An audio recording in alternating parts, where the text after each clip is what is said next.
Friends, तो चलो अगले लेक्चर की ओर बढ़ते हैं। अगला लेक्चर है हमारा बायोन्सी और अपथ्रस्ट के बेसिस पर। ठीक है, फ्लूइड मैकेनिक्स बड़ा अच्छा बहुत बड़ा टॉपिक है, इसलिए हम लोग इस टॉपिक को बड़ा इंपॉर्टेंस देते हैं। क्यों? क्योंकि जेडब्ल्यू एनडब्ल्यूटी हर जगह पर मेजर वेटेज में इस चैप्टर को गिना जाता है।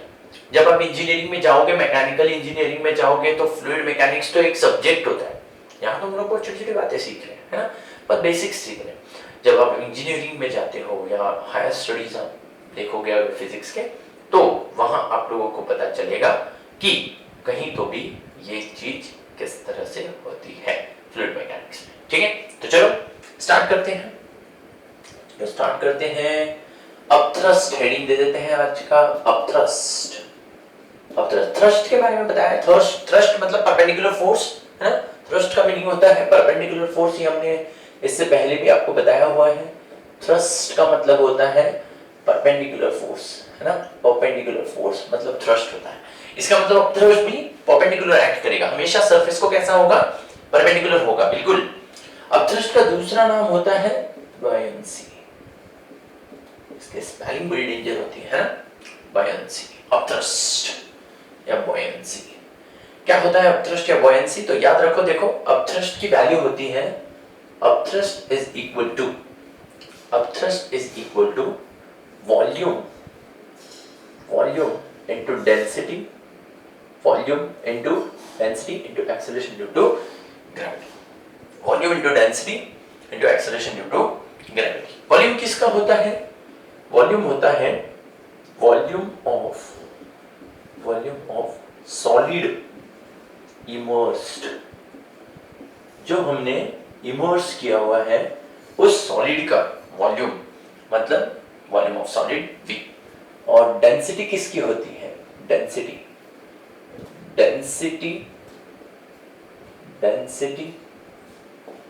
ऑफ फ्लूइड, ये फ्लूइड की डेंसिटी होती है। ठीक है, याद रखना। अपथ्रस्ट या बायोन्सी का फार्मूला होता है U is equal to V into rho into G।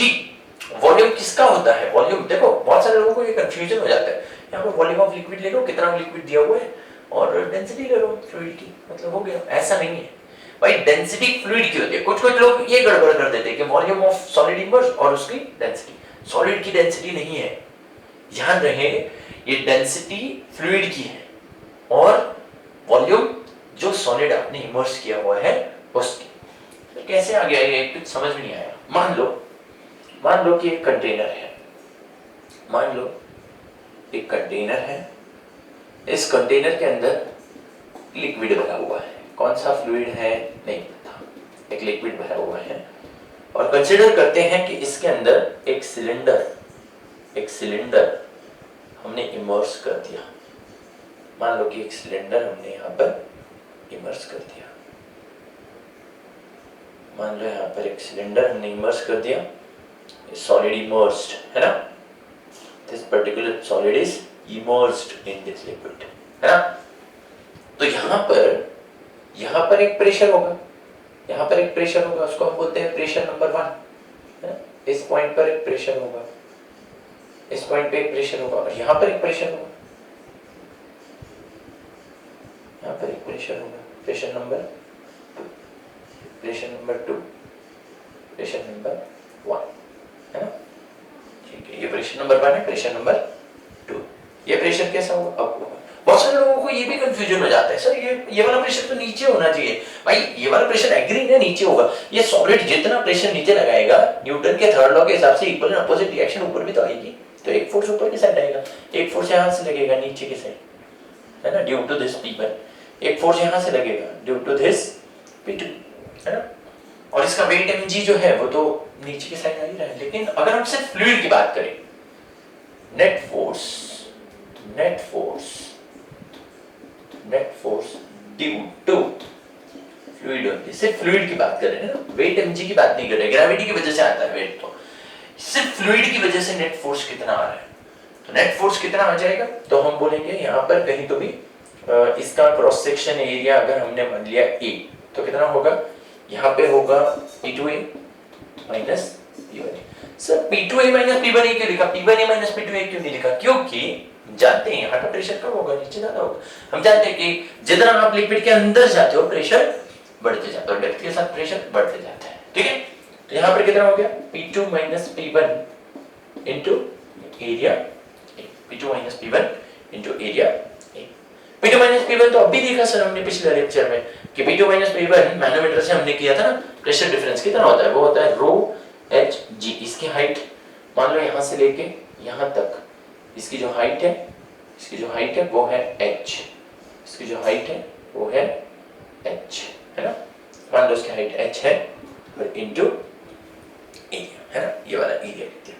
अगर इसको थोड़ा सा रीशफल करके अच्छे से लिखें तो ये ऐसा हो जाएगा, देखो area multiplied by height multiplied by density multiplied by acceleration due to gravity. Area multiplied by height क्या होता है, वॉल्यूम होता है। एरिया किसका, एरिया सॉलिड का एरिया है, किसकी हाइट, सॉलिड की हाइट। तो वॉल्यूम किसका, सॉलिड का volume, volume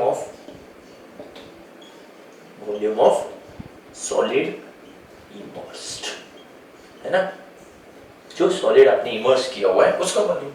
density, density liquid की, देखो ना यहाँ पर जब आप रो एच जी लेते हो तो जी रो किसका होता है, लिक्विड का होता है, फ्लूइड का है ना, एफ ये सॉलिड का है, और एक्सेलरेशन ड्यू टू ग्रेविटी हो गई जी। तो क्या सबको समझ में आ गया कि अपथ्रस्ट या बायंसी मतलब क्या होता है ना। तो ये जो है नेट फोर्स है, तो ये फोर्स इतना होता है, नेट फोर्स इतना होता है। तो इस फोर्स को आप बायोंट फोर्स भी बोलते हैं, बायोंट फोर्स, है ना, बायोंट फोर्स या फिर अपथ्रस्ट भी आप इसको बोल सकते हैं। सबको समझ में आ गया, upthrust divided by U is nothing but volume multiplied by density multiplied by acceleration due to gravity. और बात याद रख ली, ये वॉल्यूम किसका है, सॉलिड इमर्स्ड का। डेंसिटी किसकी है, फ्लूइड की डेंसिटी है। समझ में आ गया, बहुत सिंपल है, बहुत आसान है। आगे बढ़े, अगला टॉपिक हमारा रहता है, ये वाली चीज आपको याद रहेगी बड़े अच्छे से, ठीक है। चलो आगे बढ़ते हैं और अगला टॉपिक यहाँ पर हम लिख देते हैं, अगला टॉपिक हम यहाँ पे लिख देते हैं। अगला टॉपिक इस चीज को नहीं मिटाते, इंपॉर्टेंट है हमारे लिए, इसलिए अगला टॉपिक हमारा होना चाहिए एपरेंट वेट। एपरेंट वेट मतलब ये वो वाला वेट होता है जो हमको अपीयर होता है। अपीयर होना मतलब आपको जो सच में नहीं है पर लगता है कि ऐसा है, उसको बोलते हैं एपरेंट वेट, है ना। सर एपरेंट वेट का मतलब क्या होता है, तो देखो मान लो कि एक बॉक्स है ना, बॉक्स जिसका वेट कितना है, इसका वेट है मान लो 10 न्यूटन या 10 केजी। तो कितना फोर्स आपको लगाना पड़ेगा, है ना, इसका केजी वेट 10 केजी वेट इसका नीचे की डायरेक्शन में, तो आपको ऊपर के साइड पर F = 10 न्यूटन इतना फोर्स लगाना पड़ेगा, जब जाके आप इसको उठा पाओगे, है ना, इसको उठा पाओगे 10 न्यूटन। इस जितना इसका वेट होगा उतना ही आपको ऊपर की साइड पे फोर्स लगाना पड़ेगा, तब जाके दोनों बैलेंस हो जाएंगे, है ना। नॉर्मल रिएक्शन जानते हो ना वैसे तरह का। तो आपको यहाँ इसको ऊपर उठाना है तो इसके वेट के अपोजिट उतना ही फोर्स लगाना पड़ेगा। लेकिन मान लो कि अब यही चीज लिक्विड के अंदर है, मान लो कि ये चीज किसके अंदर है, लिक्विड के अंदर है। अगर लिक्विड के अंदर है तो ये देखो, ये यहाँ पर बॉक्स, ये रहा ये बॉक्स। अब लिक्विड के अंदर की कहानी ऐसी होगी कि लिक्विड के अंदर इसका वेट 10 केजी वेट नीचे की साइड पे है, लेकिन ऊपर की साइड पे एक आपको लगाने वाला फोर्स और एक अपथ्रस्ट भी आ गया। समझ रहे हो ना, अपथ्रस्ट यू से डिनोट करते हैं इसको, अपथ्रस्ट। तो अपथ्रस्ट और ये दोनों आ गए, यानी कि यहाँ पर कितना होगा, मान लो ये 10 और ये दोनों निकाल देते हैं 2 मिनट के लिए, तो यहाँ पर क्या हुआ, तो फोर्स = इट्स वेट, है ना। यहाँ पर अगर मैं आपको बोलूं तो यहाँ पर कैसा हो जाएगा, यहाँ पर हो जाएगा फोर्स = वेट माइनस अपथ्रस्ट। तो देखो यहाँ के फोर्स की वैल्यू यहाँ के कंपैरिजन में कम है, तो जो अभी लिक्विड की वजह से निकल गया तो वो होता है उसका एपरेंट वेट। अच्छा, तो हम ऐसे लिख सकते हैं कि sir apparent weight is nothing but equal to loss of weight in liquid के अंदर जितना लॉस हो जाता है वो होता है आपका एपरेंट वेट, या फिर इसको आप ऐसे भी बोल सकते हो, apparent weight is nothing but equal to weight of solid in liquid. Liquid के अंदर जितना वेट उसका है, जितना बचा हुआ वेट है, वो एपरेंट वेट हो जाएगा। समझ में आ गया सबको? तो ये है एपरेंट वेट की कंडीशन। यहां कहीं तो भी आपको अपथ्रस्ट या बॉयंसी के बारे में भी बता दिया गया, तो अपथ्रस्ट बॉयंसी समझ में आ गया, एपरेंट वेट समझ में आ गया।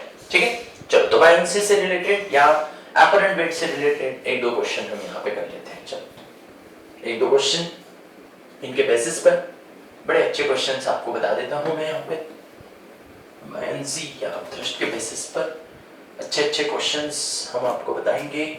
चलो एक क्वेश्चन अपथ्रस्ट के बेस पे, एक क्वेश्चन एपरेंट वेट के बेस पे। ठीक है, मान लो कि एक कंटेनर है जिसके अंदर लिक्विड है, ठीक है, और हमने क्या किया, एक सॉलिड ले लिया, इसको इसके अंदर इमर्स कर देते हैं, है ना। सॉलिड ले लिया, इसको हमने इसके अंदर इमर्स कर दिया। मान लो कि इसका जो हाइट है वो है 4 सेंटीमीटर। ठीक है, कितना हाइट है इसका? 4 सेंटीमीटर। टोटल सॉलिड का जो हाइट है, वो है मान लो 6 सेंटीमीटर। ठीक है, तो 6 सेंटीमीटर का एक सॉलिड ले लिया जिसको लिक्विड के अंदर हमने इमर्स कर दिया है, और उसका लिक्विड के अंदर वाला जो पार्ट है वो कितना है? 4 सेंटीमीटर है। मान लो इसका जो क्रॉस सेक्शन एरिया है वो 2 सेंटीमीटर स्क्वायर है। कितना cross section area? 2 centimetre square. ठीक है, और एक चीज इसके अंदर क्या होनी चाहिए? मान लो कि हम लिक्विड कौन सा है, तो हम बोल देते हैं मान लो इसके अंदर पानी है जिसकी डेंसिटी होती है 10⁻³ kg/m³। और क्वेश्चन पूछा है फाइंड अपथ्रस्ट या बायंट फोर्स। फाइंड अपथ्रस्ट या बायंट फोर्स। अच्छा ठीक है सर, ये सेंटीमीटर, इसको भी ग्राम में कर ले, 1 ग्राम पर सेंटीमीटर चलेगा। ये भी सीजीएस में हो गया, ये भी सीजीएस में। ठीक है, अपथ्रस्ट का फार्मूला क्या है? Upthrust is nothing but equal to volume of solid immersed into density of fluid into acceleration due to gravity. Volume of solid immersed, कितना इमर्स्ड हुआ सॉलिड? ये इतना ही पार्ट इमर्स्ड हुआ, देखो ठीक है, इतना ही पार्ट इमर्स हुआ है, इतना पार्ट इमर्स्ड है, तो इतने ही पार्ट की बात करेंगे, है ना। तो कितना होगा? वॉल्यूम क्या होता है? एरिया मल्टीप्लाइड बाय हाइट, है ना। एरिया कितना है? एरिया है 2, ये कितना है 4, डेंसिटी कितनी है 1, ये कितना है 980, है ना। इसको भी तो ग्राम में सेंटीमीटर में लेना पड़ेगा ना, मीटर सेंटीमीटर पर सेकंड स्क्वायर में लेना पड़ेगा। तो ये कितना हो गया? 4 into 980 कितना हो गया? 8 0 0 8 8 64, 6 कैरी हो गया, 8 9 72 प्लस 6 इज 7 8 दिस मच 9। समझ में आ गया सबको? बड़ा आसान सा, बड़ा इजी सा क्वेश्चन आपको दिया है यहाँ पर। डिपेंड ऑन अपथ्रस्ट या बायंट के ऊपर किस तरह के क्वेश्चन आएंगे, इसके बारे में भी आपको यहाँ पर एक विजुअलाइजेशन दे दी। ठीक, अपथ्रस्ट के ऊपर एक क्वेश्चन हो गया। अब सर आपने एपरेंट वेट भी पढ़ा है, एपरेंट वेट भी दे देते हैं एक क्वेश्चन। चलिए एक क्वेश्चन आपको एपरेंट वेट के बेसिस पे दे देते हैं। मान लो कि यहाँ पर एक लिक्विड है,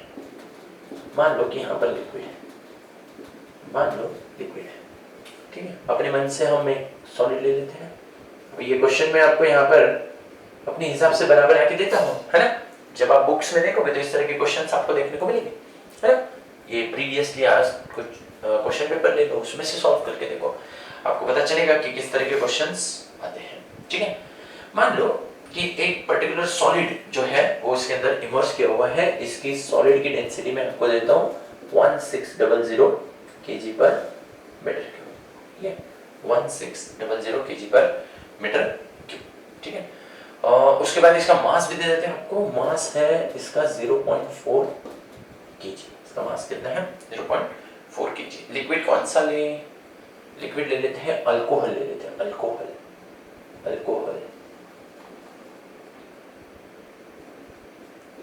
ठीक है, अल्कोहल ले लिया, अल्कोहल, है ना।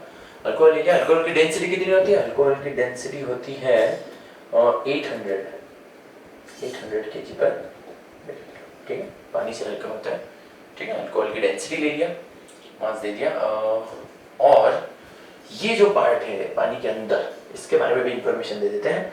ऐसा दिया हुआ है 1/5 of volume of solid, 1/5 of volume of solid is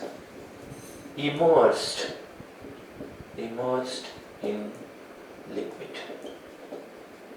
Question है, find its apparent weight. Question पूछा गया फाइंड इट्स apparent weight, मतलब ये जो सॉलिड अंदर है, ठीक है, दिखने के लिए ऐसे दिख रहा है 50% से भी ज्यादा है, ड्रॉ करते वक्त ऐसे कर दिया, ऐसे कर देता ये, ठीक है।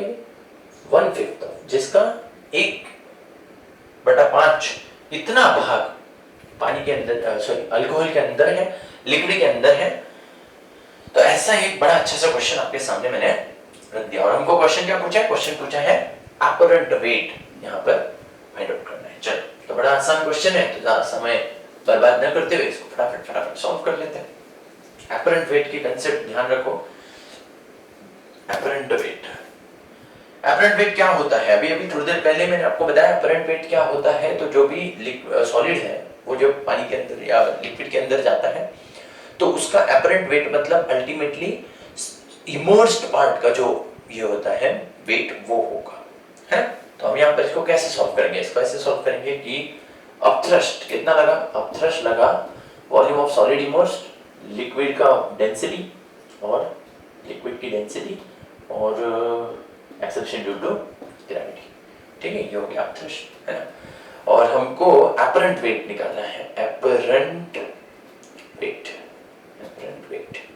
अपरेंट वेट क्या होता है, उसका एक्चुअल वेट माइनस अपथ्रस्ट, है ना। Actual wait minus upthrust, actual wait कितना है, एक्चुअल वेट है उसका mg माइनस अपथ्रस्ट कितना है, wait of solid into solid immersed into fluid का या लिक्विड का या अल्कोहल का डेंसिटी इनटू g। ये कितना है 0.4 multiplied by acceleration due to gravity 10 ले लेता हूं, है ना, 10 to 4 ये हो जाएगा 0.4 kg इनटू 10। यहाँ पर कितना है, यहाँ है 1/5 ऑफ इट्स वॉल्यूम, है ना, उसका वॉल्यूम 1/5 ऑफ वॉल्यूम। वॉल्यूम दिया हुआ है, नहीं दिया है, वॉल्यूम नहीं दिया तो क्या करेंगे 1/5 ऑफ वॉल्यूम, वॉल्यूम मतलब उसका हाइट मल्टीप्लाइड बाय डेंसिटी, है ना, सॉरी मास मल्टीप्लाइड, तो density is equal to mass upon volume अगर होता है तो वॉल्यूम इज इक्वल टू कितना होता है, मास अपॉन डेंसिटी, है ना। मास कितना है 0.4 है, डेंसिटी कितना है 1600। अच्छा, तो इसका एक पॉइंट रखेंगे, एक और जीरो लग जाएगा, 4/1600 हो गया, 10⁻³ तो 1/4 into 10⁻³ इसका मतलब 0.25 into 10⁻³ है, ये हो गया वॉल्यूम। तो 0.25 into 10⁻³ ये वॉल्यूम हो गया। डेंसिटी ऑफ फ्लूइड की डेंसिटी कितनी है 800 into acceleration due to gravity 10 ले लेते हैं। चलो, तो ये कितना आएगा, ये आएगा 0.4 into this, ये तो हो गया 4, है ना, ये हो गया 4, ठीक है, माइनस यहाँ कितना आएगा, यहाँ पर आएगा, यहाँ कितना आएगा 5/5 0.05 into 10⁻³ और 10, तो ये -3 1 2 3 ये हटा देते हैं, इसको हटा ही देते हैं, इसको बचेगा सिर्फ 8 into कितना हो गया 4 माइनस ये हो गया 0.40, है ना, 0.4 तो 3.6, समझ में आ गया, 3.6 न्यूटन। बड़ा आसान क्वेश्चन है, अपरेंट वेट हमको निकालना था और हमने बहुत अच्छी तरह से ये अपरेंट वेट यहाँ पर कैलकुलेट कर लिया। बड़ा आसान क्वेश्चन था, ठीक है, समझ में आ गया सबको। आगे बढ़ते हैं, हमारा अगला हेडिंग वो है आर्किमिडीज प्रिंसिपल। आर्किमिडीज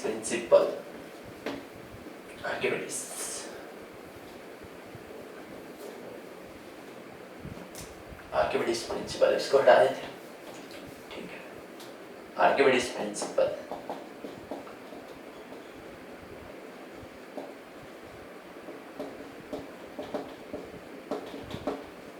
आर्किमिडीज का प्रिंसिपल क्या बोलता है, ठीक है। आर्किमिडीज प्रिंसिपल देखो, सुनो, बड़ा सिंपल है।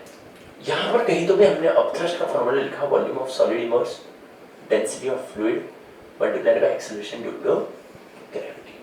आर्किमिडीज सर भी यही बोलते हैं। आर्किमिडीज सर बोलते हैं कि जब कभी हम किसी सॉलिड को लिक्विड के अंदर इमर्स करते हैं, जब कभी हम किसी सॉलिड को लिक्विड के अंदर ऐसे इमर्स करते हैं, आप सोचो आपने ऐसे किया होगा कभी कि ऐसा अच्छा सा पानी है, एक टैंक है, टेरेस के ऊपर एक छोटी सी टैंक है और उसके अंदर पानी भरा हुआ है और आपके पास में एक वुडन का प्लैंक है और आपने क्या किया, उसको अंदर डुबाने की कोशिश की। पहले तो नहीं जा रहा, डुबाया, जबरदस्त डुबाया, ऐसे ऊपर के साइड पे वो आने लगा। तो क्या हुआ, लिक्विड जो है वो वहां पर कहीं तो भी ऊपर के साइड पर एक फोर्स लगाती है। ऊपर के साइड पे लिक्विड क्या होता है, क्या करती है, फोर्स लगाती है। कितना फोर्स लगाती है, जब आप लिक्विड को इमर्स करते हो इस लिक्विड के लेवल में यहाँ पर थोड़ा सा एक बढ़ोतरी देखने को मिलती है। किसके वजह से, तो यहां से आपने इसको अंदर ना दिया तो यहाँ पर थोड़ी ना अब लिक्विड है। एक्चुअल में सच्ची कहानी तो ये है, ये देखो सच्ची कहानी क्या है, ये ऐसा, मतलब जितना सॉलिड का पार्ट है, जितना सॉलिड का वॉल्यूम अंदर है, इतने वॉल्यूम का वाटर साइड में हट गया। साइड में हटेगा तो कहां जाएगा, वो साइड से ऊपर लेवल बढ़ा देगा उसका, यहाँ पर राइज देखने को मिलेगा, है ना। तो वो क्या बोल रहा है, आर्किमिडीज बोलता है व्हेन अ बॉडी, जब किसी बॉडी को आप लिक्विड के अंदर पार्शियली या कंप्लीटली, मतलब कोई बोलेगा सर पूरी तरह से डुबा दिया हमने, ये देखो ये लिक्विड है, एक प्लैंक को, वुडन प्लैंक को पूरी तरह से पानी के अंदर डुबा दिया, देखो, है ना। तो पार्शियली या completely, when a body is partially और completely immersed in liquid, जब हम उसको partially या completely लिक्विड के अंदर हम इमर्स करते हैं, it experiences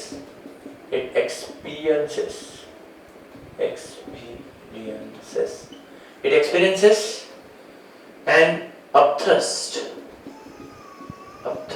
ये एक अपथ्रस्ट एक्सपीरियंस करेगा, ऊपर के साइड पे एक फोर्स उसके ऊपर लगेगा, it experiences a upthrust which is equal to, वो किसको इक्वल रहता है, experiences an upthrust which is